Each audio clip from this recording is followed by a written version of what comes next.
Good day mga katropa, naalala nyo ba yung cafe na pinuntahan natin dito sa Barangay Pinatuitan, Lipa City? Alam nyo ba na nag 122k views siya? Kaya tara, samahan nyo ulit ako dito sa El Rancho Danilo. At ito ang Racing Alice Cafe. Samahan nyo kaming timusan ang mga pagkain na meron dito. Ay mga katropa, ang gamit muna natin yun ay tricycle. Di ba tayo nakamotor? Punong-puno tayo ng mga kasama natin. Dito dalawa sa likod, tapos meron pa dyan sa loob.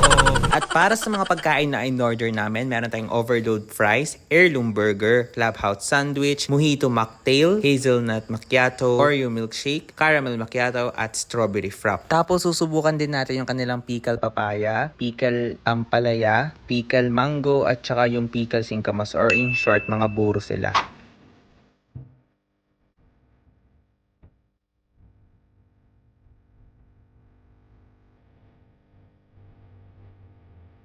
Dito nyo din po ginagawa? Oo, sir. Ito ay dito din? Yes, Magkano itong chili garlic sauce? That's 120.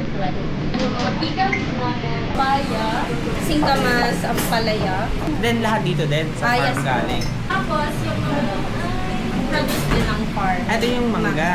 Yes. Ano nag-share sa... Hindi pa to pwede. Hindi pa to pwede sa'yo. Na para bang... Ito ang akin. Bakit? Paano malalaman unggoy? Bahala ko. Basta may tinago na card. Bumunod ka lang. Basta sa akin nandito sa bahay. Oh. Ano, di ako nga. Ano yan? So mga katropa, nandito na ulit tayo sa El Rancho Danilo. Meron tayong mga bagong in-order kasi di ba natikman natin before club at sandwich kasi itong mojito mocktail. Yun ulit ang in-order ko kasi nagustuhan ko siya.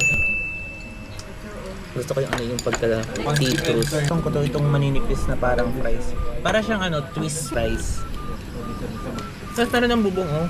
First napunta natin dito, wala pang bubong. Ito masarap to, crispy siya. Meron tayo dito overload fries, tapos bacon yung side. Pwede din sausage, pero pinili namin bacon. Sarap ng cheese, tapos nagko-complement yung spinach ng bacon. Kasi ito yung mga bago sa kanila. Meron silang mga mangga. Ang sarap. Ampalaya na may pineapple. Kung hindi kayo fan ng ampalaya, oo, magustuhan nyo. Pero tikman natin. Meron siyang ginger, pineapple, carrots, at ensalada. Ang sarap. Para siyang matamis-tamis siya. Atsara mismo. Masarap din matamis-tamis. Pero nagustuhan ko yung ampalaya, matamis siya. Ito yung last. Kasi ang maganda dito, lahat ng pinakita ko sa inyo ay produce ng farm. So lahat dito nanggagaling sa farm. Fresh lahat. Masarap din. Jade, ano masabi mo? Masarap. Ikaw, Apollo. Aking masasabi ay 10 star. Wow! Tikman natin itong strawberry frap. Ano siya? Milkier side. Pero ano, lasa mo yung strawberry.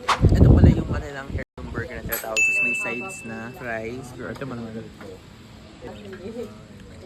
Ang sarap. Ang ganda ng pagka-grill. Ang patty. Kakalambot. Parang yung patty malambot. Pinaka nagustuhan ko dito, yung patty niya, yung lasang-lasa mo yung grill, parang smoke yun, parang ganun. Masarap. Singkamas yan. Makita ka dito, pagdating mo ulit.